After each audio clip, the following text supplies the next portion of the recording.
tasting. Yeah.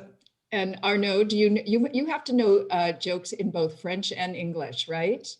Yeah, unfortunately, I know way more in French than in English. So. They're probably better in French. Oh my God. They're more colorful for sure. Yeah. Oh gosh. It's one of the worst parts about trying to learn a new language is I don't know, you're with a group of people and everybody starts laughing hysterically and you've got the literal translation in your mind. You have no idea what's so funny. Oh, well. It doesn't translate well. That's interesting also. Some jokes are very, language specific. Yes. What's the one about the queue entre deux chaises? Something like that. It's one of my friend Laurent's favorite expressions. Yeah, it's not a joke, but it's an expression. It's like, you're not sure which way you're going, right? You're balancing. All right, well, everyone, it's 5 o'clock, so I think we're going to begin. Hello, everyone. Thank you for joining us. I'm Karen MacNeil, author of the Wine Bible and editor of Wine Speed. And this is hashtag Taste with Karen Live, today with the Rosé sparkling wines from Roederer Estate, Domaine Carneros, and Schramsberg, the three firms that I think of as the wine producers who really revolutionized the quality of California sparkling wines and vaulted really California sparkling wine up onto the world stage. So thank you for being here. If this is the first time you're joining us, we are happy to have you. If you're back again, boy, do we have some really good wines for you to think about and taste along with us if you have them. But I promise that I think after this live virtual tasting, if you don't have them right now in your glass, you will want to get them in your glass. I definitely promise that. And I want to remind everyone that we'll take questions. So please fire away and we'll see how many we can get to. I've called this tasting Rosé even better when it sparkles, because as you'll see, I really believe that. So let me tell you who's here. Arnaud Weyrich is the winemaker and managing director of Roederer Estate, which was founded in 1982 by the House of Roederer. Remi Cohen is the CEO of Domaine Carneros. She's worked actually in all facets of the Napa Valley wine business, not only winemaking, but also vineyard management and sales and marketing. Hugh Davies is the president of Schramsberg and the man who literally grew up in the Schramsberg business, which his parents began in the mid-1960s. And Hugh was the winemaker before becoming president. So there's our all-star team. So I'd like to start with what rosé sparkling wine is. Not quite how it's made yet, but just sort of what it is. And it's pink, of course, but all three of you make very serious, complex rosé sparklers.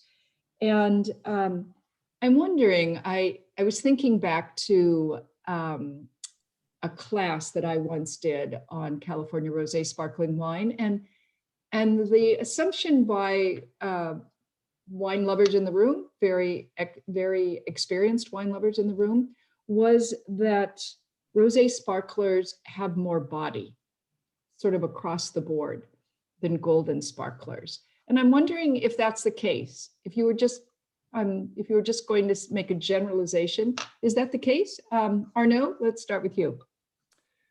Yeah, I think that's a very good description of what rosé is.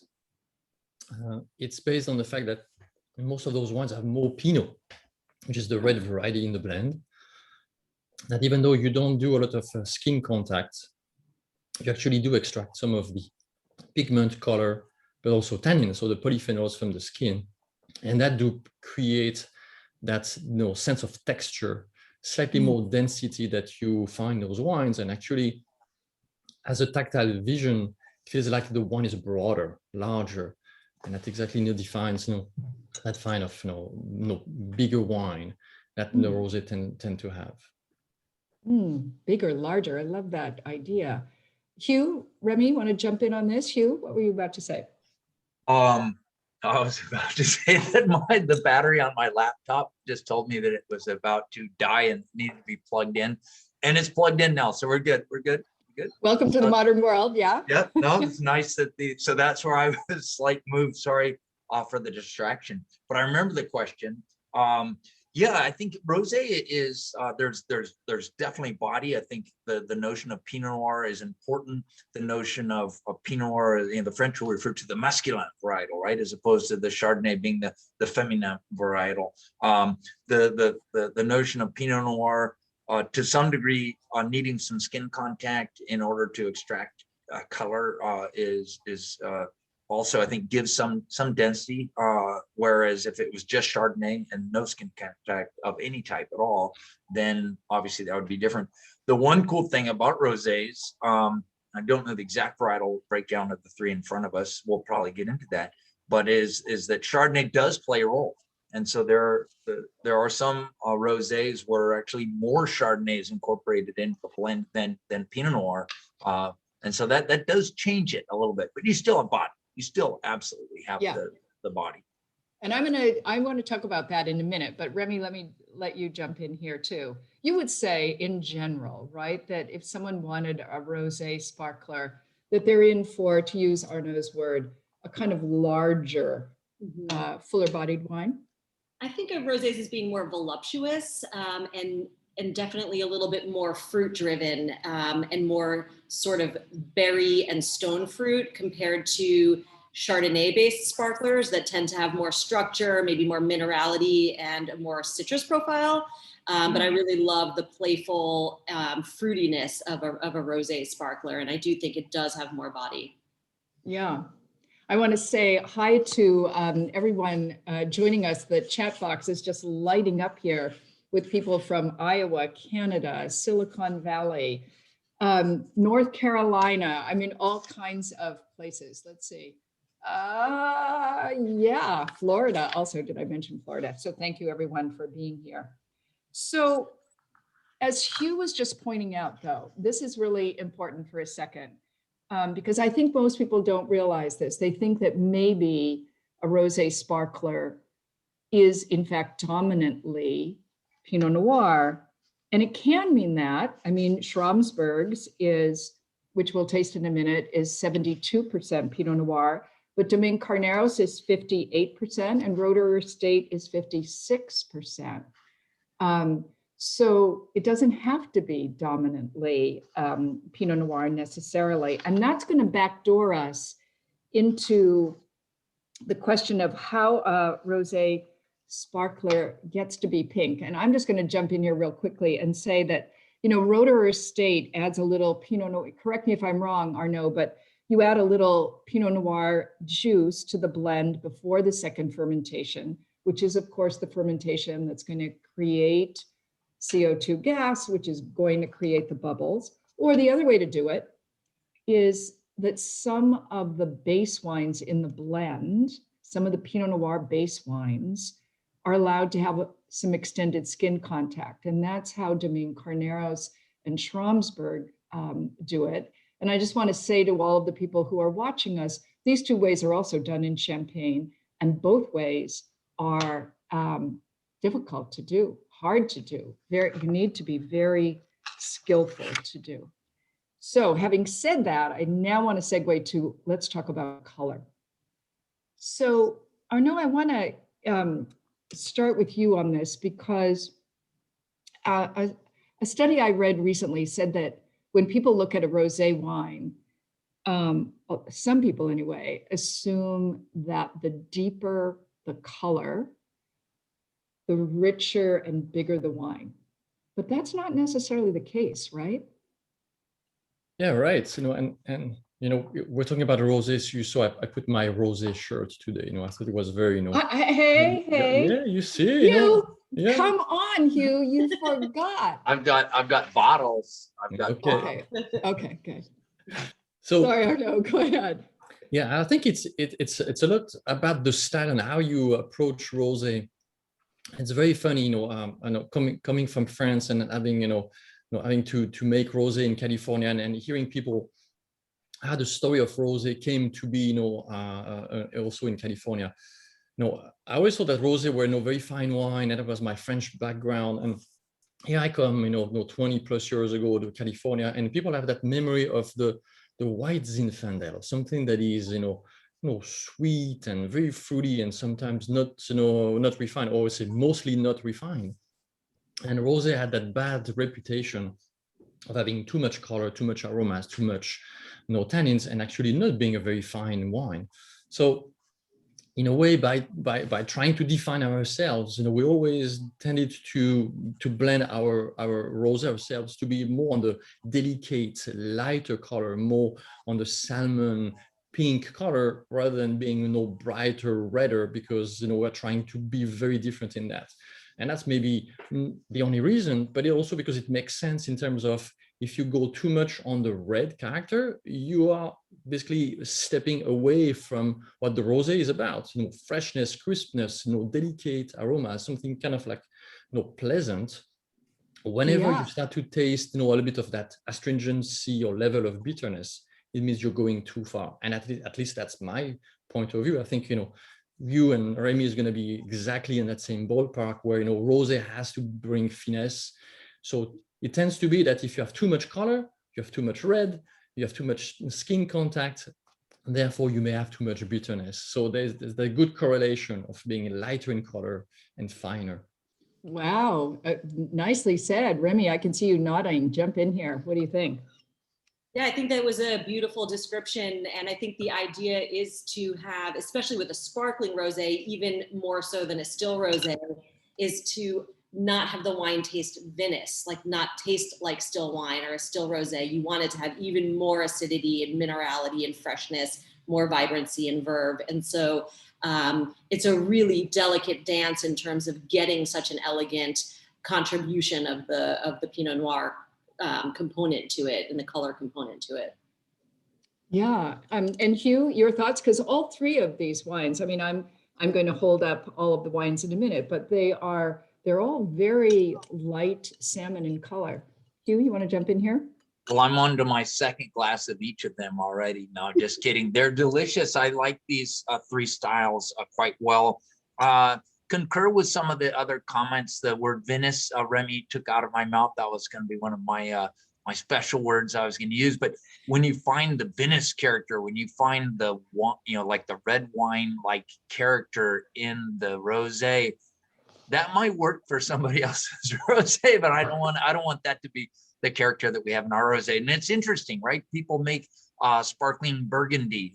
Maybe we shouldn't use that term, but that people make sparkling red wine, right? That's there is such a thing that isn't too popular in the United States. It can be done. These are rosés, sparkling wines, and I think in our collective minds that wants to express finesse, that wants to have that crisp entry, that wants to have that long finish, but it wants to have that really buoyant, energetic and flavorful, character across the palate. And so I think with delicious Pinot Noirs, even in small amounts, you can really incorporate that into rosé. And so these are good examples. Let's talk about this, because this is an interesting distinction that I must admit I hadn't thought about before, between vinousness being like a red wine, but still having a beautiful sense of fruit, and which all three of these wines have. And I promise everybody who's listening, we're going to get into the tasting in a second, but I just want to also establish that all three of these wines are very dry. I mean, they're all labeled Brut, but they're very dry. I think Schramsberg and Domaine Carneros, you are both at 0.9% residual sugar, and the Roederer Estate is at 1.1. If you're watching and that sounds like a lot to you, a cola is 11% residual sugar. So these are, very dry wines on the palate. But I'm wondering if rosé, because of its fruit, should be drier?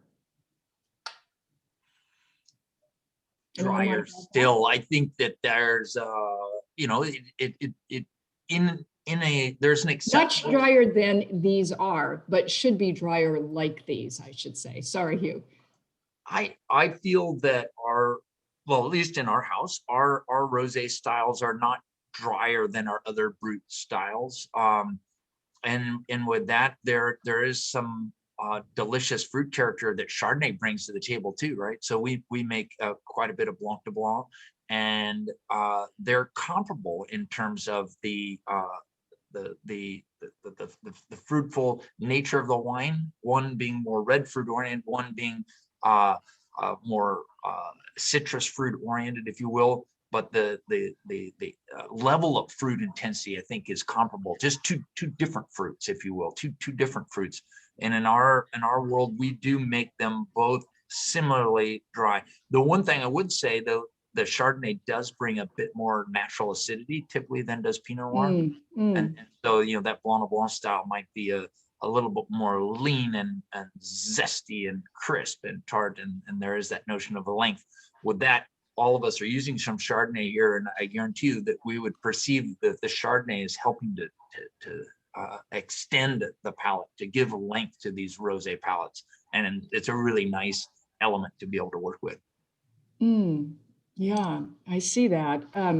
Remi or Arnaud, you want to jump in on this issue of dryness versus sort of to what extent a wine that is showing its fruit also needs to be dry to do that, in a sense?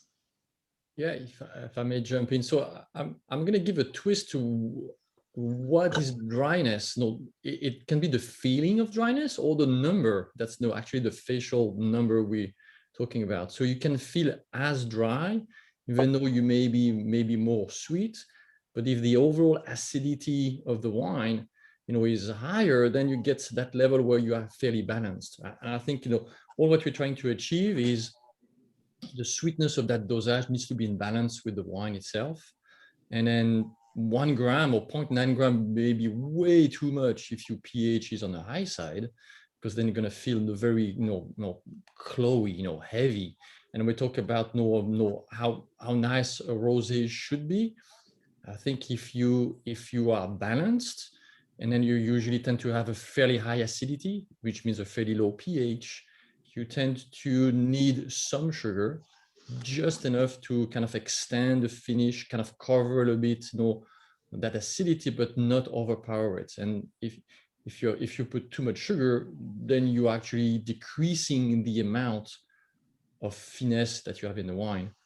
There's that always cooking image I have. In the French cuisine, you put a lot of cream, a lot of butter, all the fatness, but also can bring no sugar, but also salt.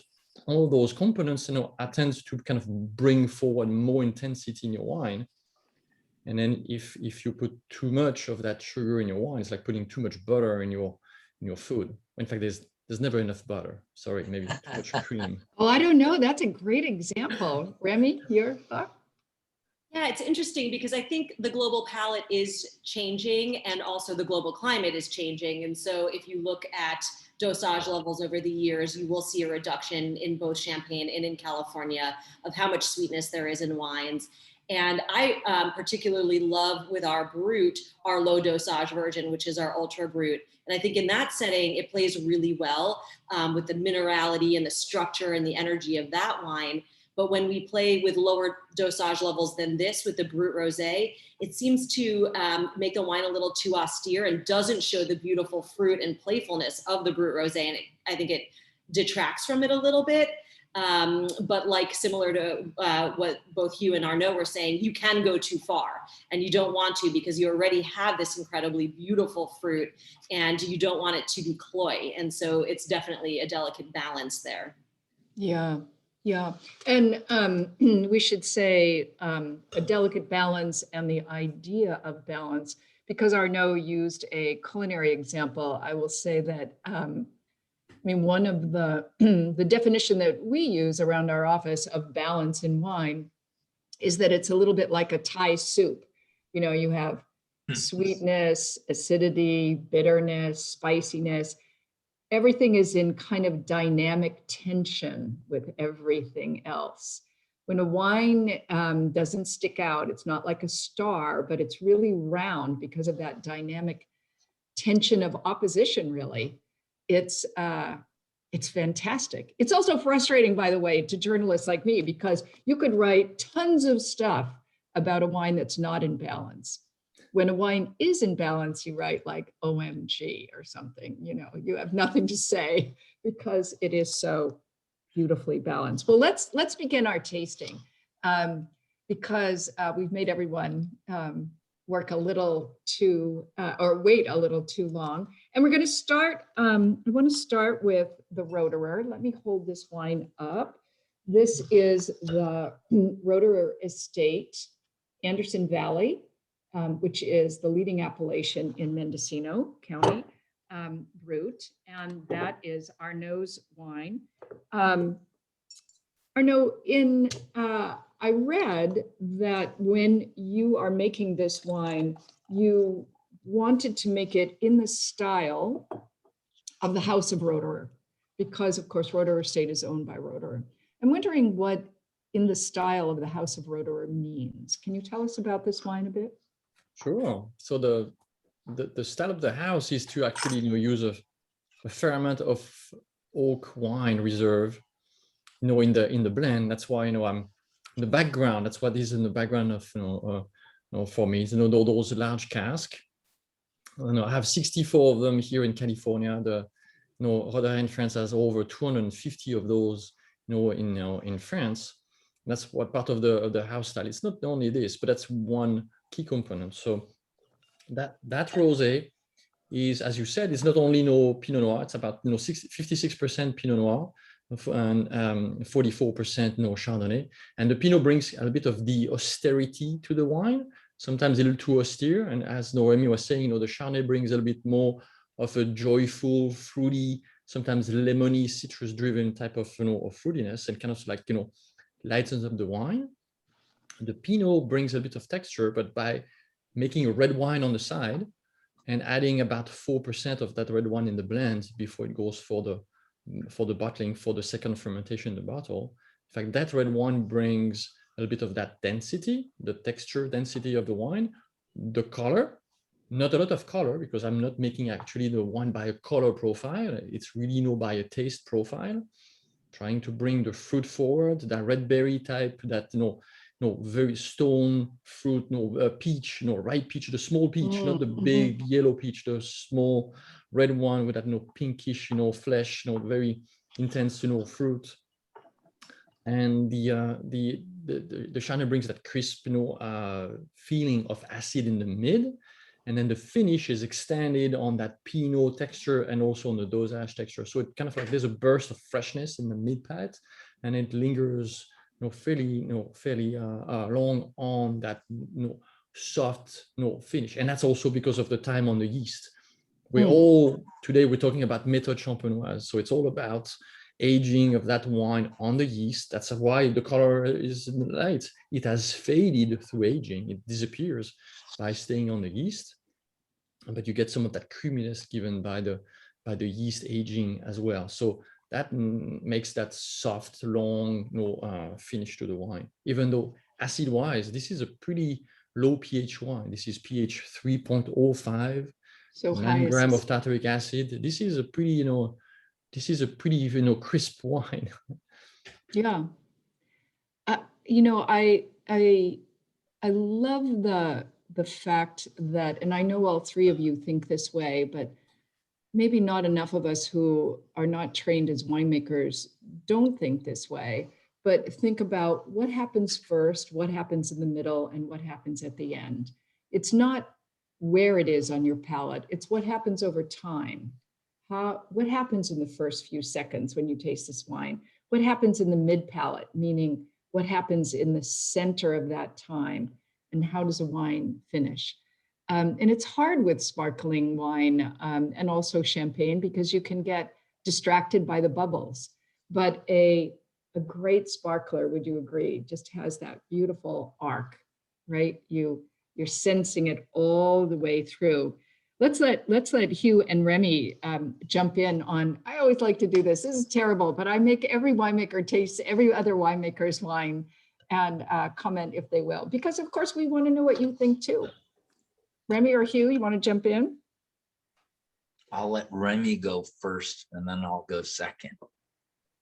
I hope that means something good, Hugh Davies. I can go first if you want, but ladies first, ladies first. I love this wine, and I'm still learning. I just joined Domaine Carneros within the past year, and it's the rosé, sparkling rosés have been some of the most fascinating learning curve for me, and trying to understand the nuances between the different methods like we talked about earlier. And I just love the fact that this is a little bit of a still wine add, and it is so delicate and so elegant, and it's so beautiful. So I really love it. I definitely get a lot of that apricot, peaches, that stone fruit, and that's what I'm looking for in a lot of sense, and a little bit of that kind of wild strawberry. It's a really beautiful wine. I've always loved the Roederer wine. So Yeah. both Yeah. of my colleagues are two of my favorites. Yes. Hugh, I didn't mean to put you on the spot. You don't. No, I would concur. They're really interesting stone fruits. You know, it's like a range of peaches and perhaps apricots and just ripening, right? I mean, I think with all these wines, back to the vinous thought that we had earlier, vinous also implies like more alcoholic in some ways, and more a ripeness, you know, a darker fruit character. These are just ripening berries, right? And in this case, I think you're also getting some really interesting just ripening peach, apricot, you know, stone nectarine type of fruit characters. Really, really tasty. And I think reflective too a little bit of the Anderson Valley Pinot Noir that I'm familiar with. I like it a lot. At the beginning, you're wondering about what do you get at the beginning? I definitely get that, right? I get those stone fruits. And then towards, as it proceeds across the palate, I feel like the Chardonnay really starts to play its role in stretching the character and the length on the palate. That would be my perception of this wine. Very well done. I was going to throw in one other thought. I did visit Louis Roederer many years ago. 95, I did a season in Champagne, and I met with Jean-Claude Rousseau, and we talked about rosés among other things. But he talked about how they use Chardonnay in making their rosés. And at the time, I thought, well, that's kind of a novel idea. I like it. You know, explain. We've learned a few things over whatever the subsequent 26 years, but like it. I like the Chardonnay length on the palate of this wine. Yeah, we're getting, by the way, lots of great comments coming in over the chat box and the Q&A, and lots of people are saying, in particular, thank you, Mary Claire. You're the first person who, among many, who is saying, and there's a really beautiful creaminess on the end. Also, people are saying something that I think is so true for California sparkling in general, before we go to Remi's wine, but I do want to say that all three of these wines, you know, and you've referenced it already, have energy. They, as opposed to maybe having the vinousness of a red wine, what makes sparkling wine so desirable, to me anyway, is that energy. And, you know, it's almost a vibrational quality of not just acidity. Certainly acidity is there. I don't know that anybody knows exactly what gives certain wines energy, but we know that top wines have it, right? You feel like, wow, there's something really alive here. And when you combine that with a wine that has bubbles, well, you're just, I mean, I don't know why everybody isn't having a glass of California sparkling wine every single night, but I mean, I'm doing my best for the consumption figures. All right, let's go to Remi's Domaine Carneros. This is the late Disgorged. Let me, always so hard to hold this up because we have light coming in directly here. But this is the late Disgorged 2015 Rosé. So Remi, tell us about this wine, and also if you could please define for everyone, just so we're all on the same page, late disgorged. Absolutely. So I'll start with that. We at Domaine Carneros follow the French labeling laws, which means that if we put a vintage on the bottle, that the bottle was aged on tirage during the secondary fermentation for at least 3 years. In this case, late disgorged means that it was held for an additional 2 years. So this wine was disgorged in October of 2020. And so it has a little bit more of the yeasty profile. For those of you who attended our first session, we had our Brut Rosé in there as well, our estate, which is the 3 years aging. And the late disgorged is a smaller seasonal offering that we just did. In fact, we had to hold back some so that we'd still have some for this fabulous event. But this one is a little bit more creamy and a little bit more complex due to the extended aging on the yeast. Okay. We have a couple of questions here coming in that I want to quickly answer as we move on. One is from Cynthia asking, could you define stone fruits? And so Cynthia, and you can all correct me if you think I'm wrong, but in general, stone fruits refer to fruits like peaches and apricots and nectarines that have a stone in the middle of them. So sometimes a little bit like saying baking spices, meaning, cinnamon and allspice as a general category of spices you use in baking. Stone fruits is a general commentary on that beautiful, fleshy, sweet flavor that comes from nectarines, peaches, apricots, and other fruits with stones in the middle. All right. Let's talk about back to Remi's late disgorged 2015, which, by the way, speaking of stone fruits, my first word was apricot-like, apricot-y. And I think you see in this wine a very careful balance of, as we talked about before, balance and energy between acidity and fruit. Thoughts? 2015, so it would be, let's see, so it's 6 years old, and it's all that lees contact and its acidity is really holding the wine in this perfect balance. Yeah, I think that that's probably the most important part of making sparkling wine, is getting that balance of the acidity and retaining the freshness in the wine. And that's been really fun for me to be learning about and studying and seeing how these wines can age for so long and still stay so fresh.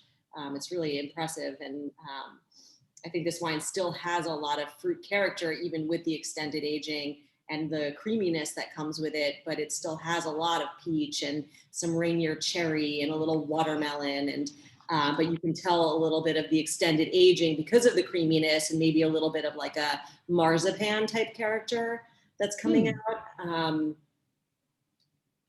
To me, this one has the fruit and essence, I think, is there's almost like a slightly dried apricot essence. Not that's a good thing or a bad thing. It's an interesting thing. And as the fruit ages a little bit, that often will occur, that you have this this brightness of fruit, and then with now 6 years old, right? This wine is 6 years old. Some of that has maybe concentrated a little bit. It's as if the water has been taken out, and you're left with a slightly more dried and concentrated essence, which I think is really quite interesting and appealing. The other thought I had on the 15 is that 15 was as dry and as kind of warm. Remember, we had 4 years of drought conditions in a row. This year we got very low crop, and the harvest was really early. And so to me, this wine also is reflective of that particular vintage a bit in that same regard. Fun to taste. I think it has slightly less color. Again, something that will happen with a rosé that has a few more years on it. And then, but great balance and length. These are wines, these three, and I think, you know, the best of the California sparkling wines, typically you're not seeing that much malolactic fermentation done. And so there's a vibrancy, there's an energy that persists. And so I enjoyed this style.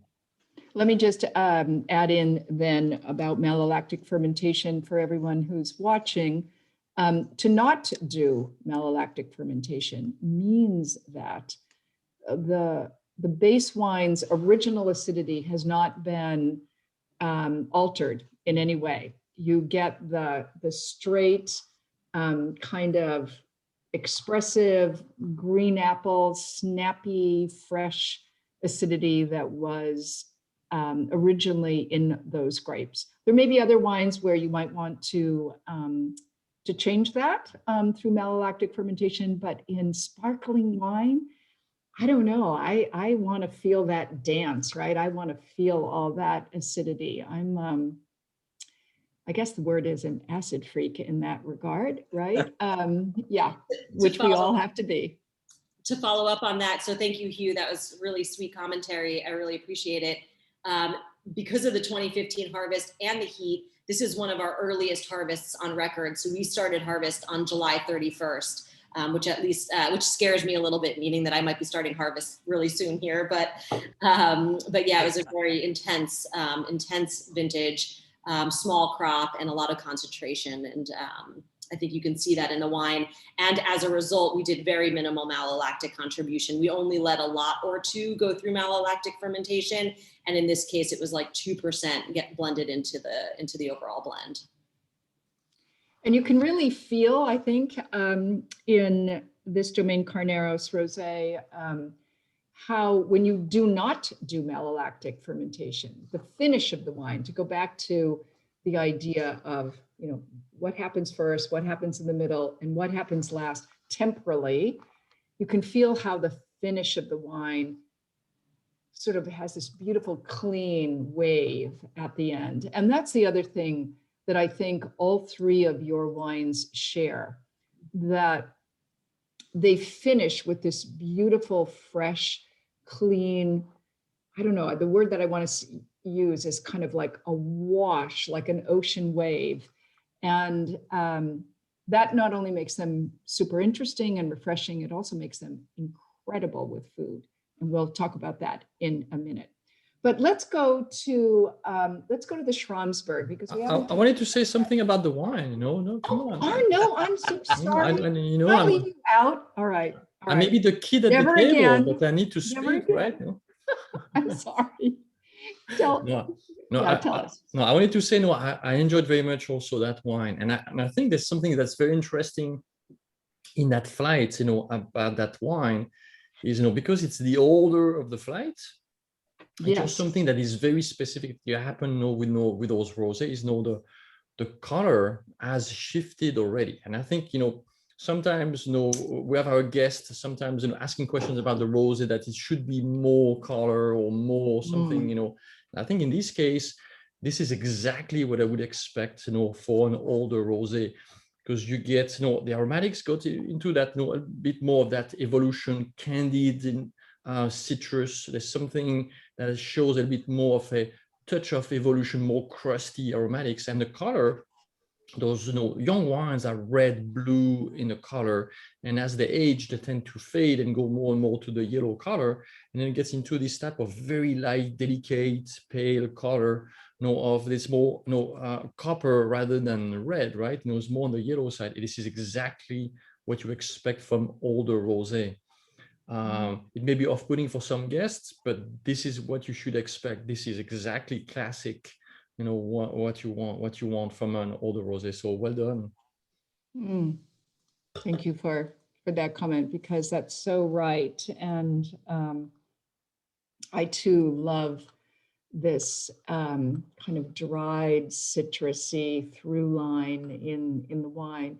And of course, you know, I guess it's sad for all of us that we don't taste more older wines in general. And this is maybe the one area where, you know, our colleagues in Britain would be just like, we always drink sparkling wine and champagne older.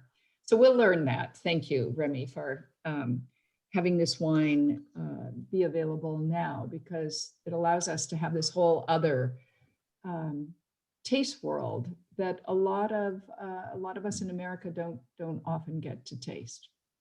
All right. And now, though, we are going to Schramsberg. I'm going to hold up this bottle. Oh, again, I'm so sorry that, oh, how about there? Tilt it this way. This is the Schramsberg Rosé 2017.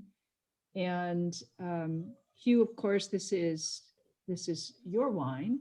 Tell us about it a little bit. Well, 17 was a different year than 15. And so it's interesting to kind of compare and contrast as we do. Sometimes we think of these vintages only from the perspective of, say, Cabernet California. You know, it's fun to think of them from the perspective of the sparkling winemaker, right? 17 was, by contrast to 15, boy, we had a lot of rain before the 17 vintage. We had, I think, on our property here and throughout much of Northern California, about twice the normal amount of rain. So we, after several years of very low rainfall, the clouds opened and dumped a ton of water, and so crop levels were higher. The ultimate harvest was much later. Many vineyards might have been picked a full month after they would have been picked in 15, for example, right? That's a long time, at least in our world. Really? So it's interesting to see these two cousins, if you will, but from two different vintages. With that said, I think ours has a little bit more Pinot than the other two. You're at about a little bit more than 70, and the others are around just short of 60, I think. Just short of 60.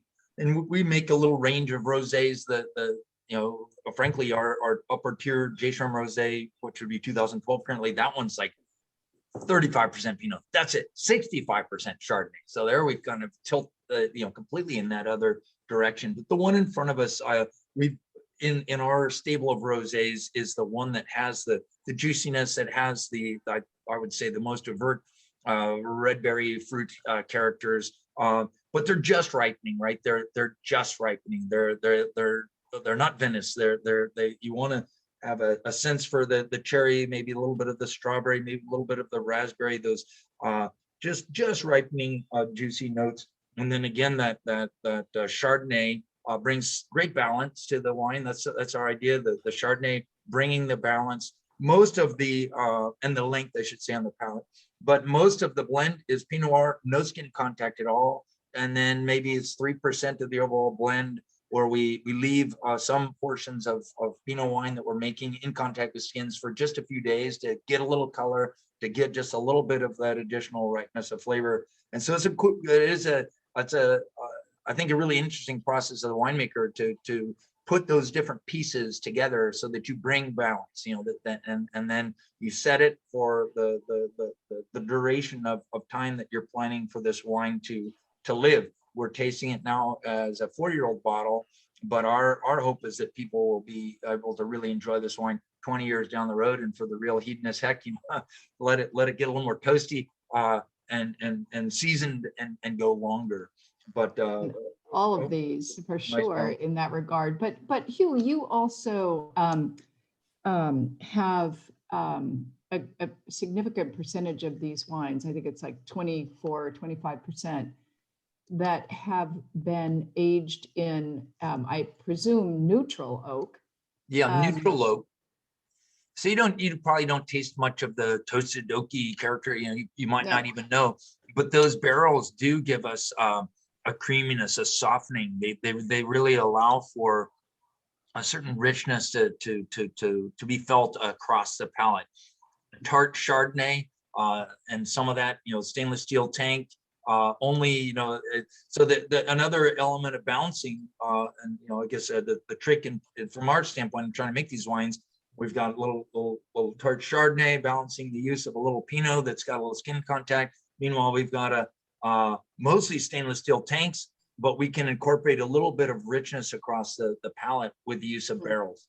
And so that's a practice that our winemaking team was tinkering with going back to the 80s.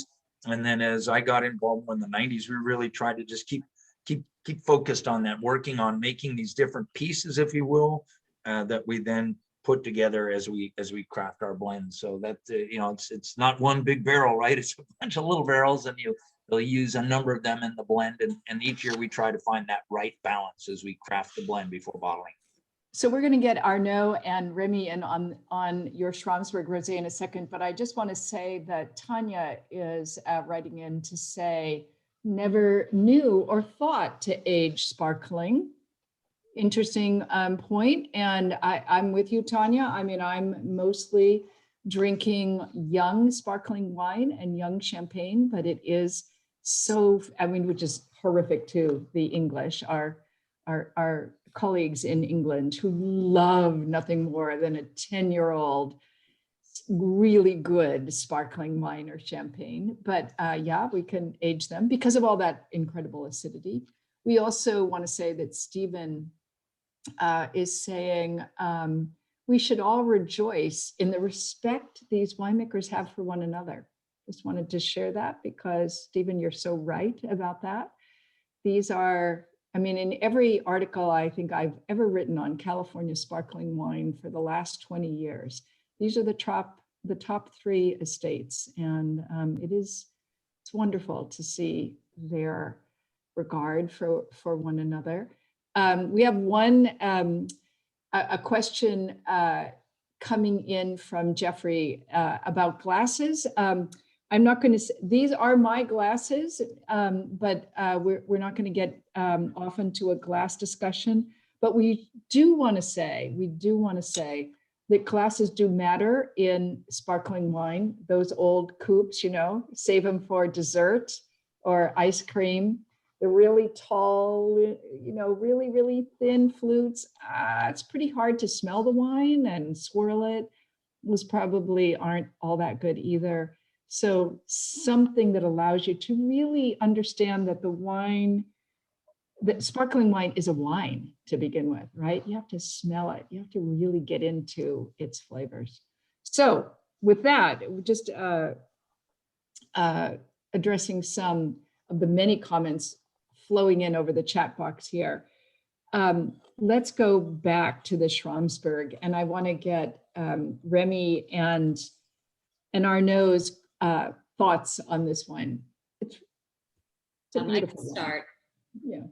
This wine for me is reminiscent of the word bouquet.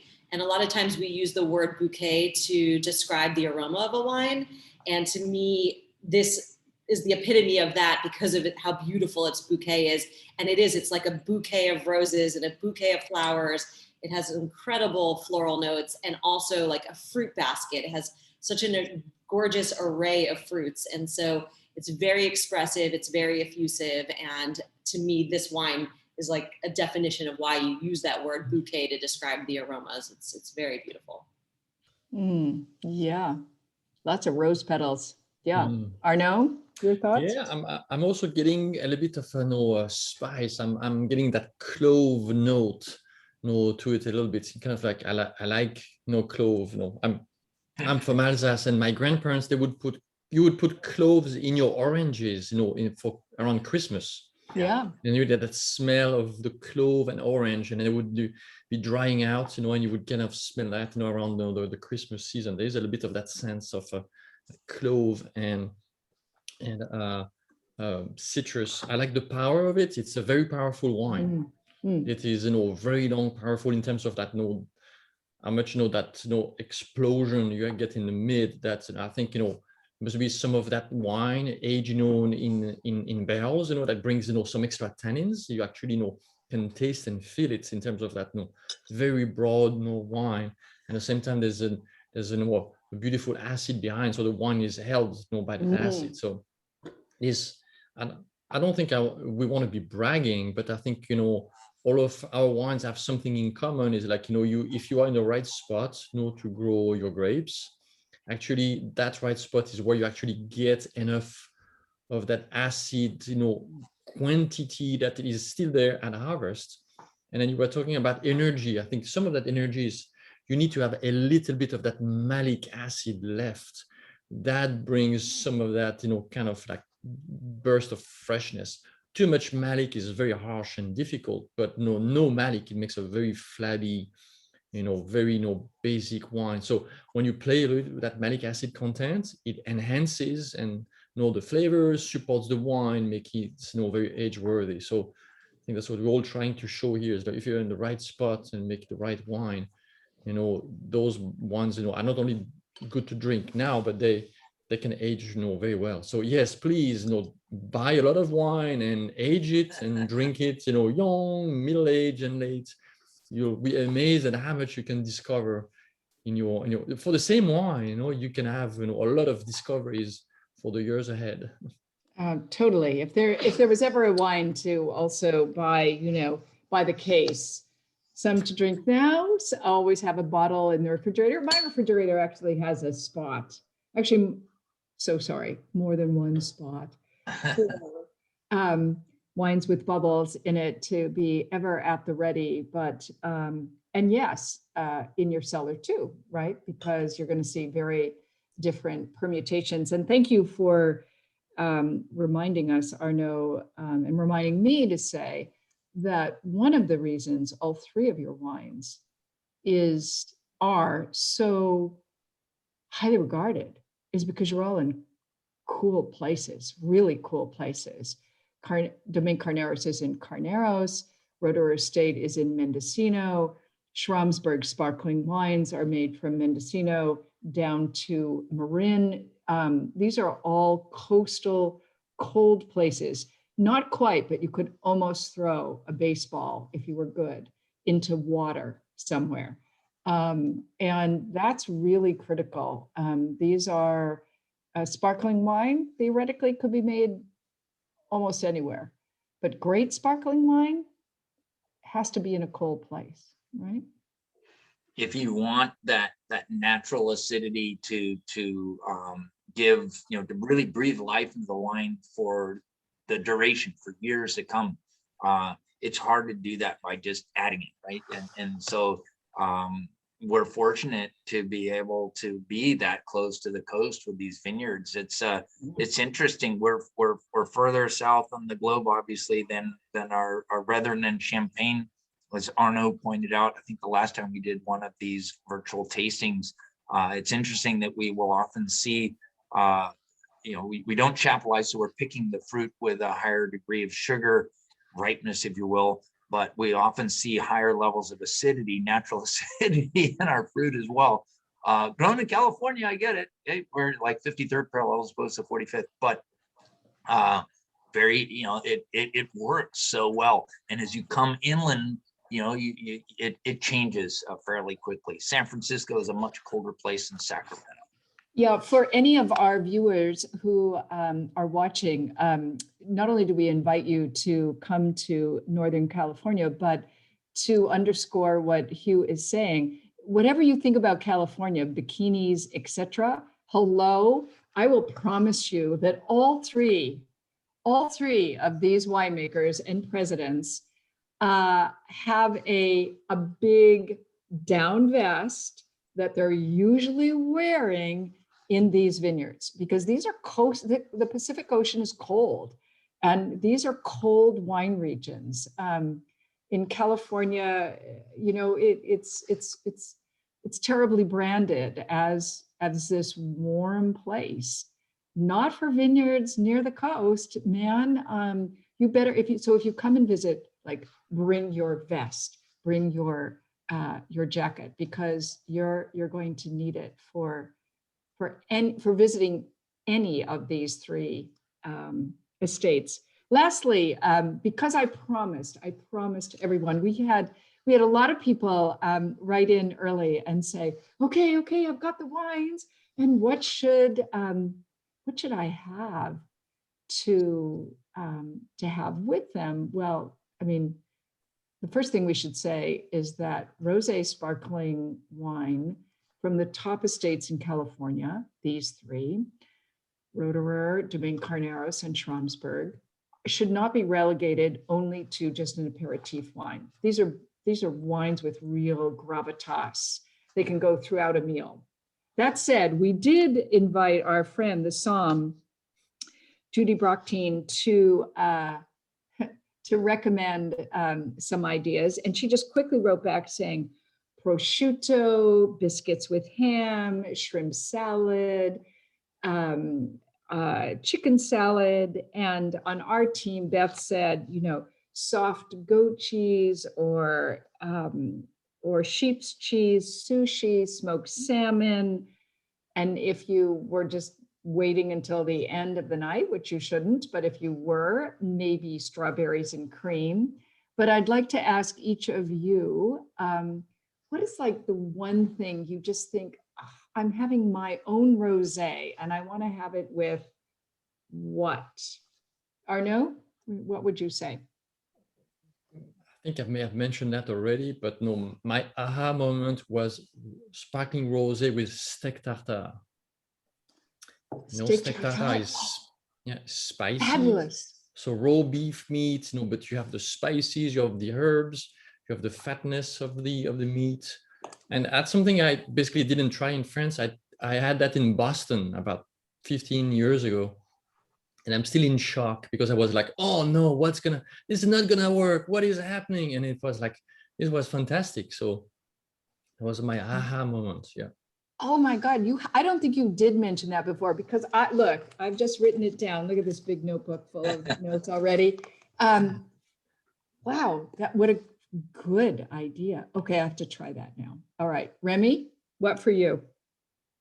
Well, I really love a type of cuisine that you mentioned earlier, which is Thai food. And I've been cooking a lot of Thai food at home during the pandemic because I love the citrus, the salt, the spice, the acid, all those things. And I think Brut Rosé goes beautifully with the spiciness in Thai food, whether it be a spicy shrimp pad Thai or a green curry with salmon or something like that. I think it's really beautiful. I'll say one other word, which is brunch. Thank you. Brunch is a really good word because in fact, eggs can be, assuming you have eggs, but pancakes, you can have almost anything, but eggs are hard to pair. And oh yeah, I can see any one of these three sparklers with brunch, but Thai green curry, I'm right there with you. Okay, Hugh. You kind of kissed on it, referencing the smoked salmon, which I love. And then Arnaud referenced steak tartare. I might go with like tuna tartare, right?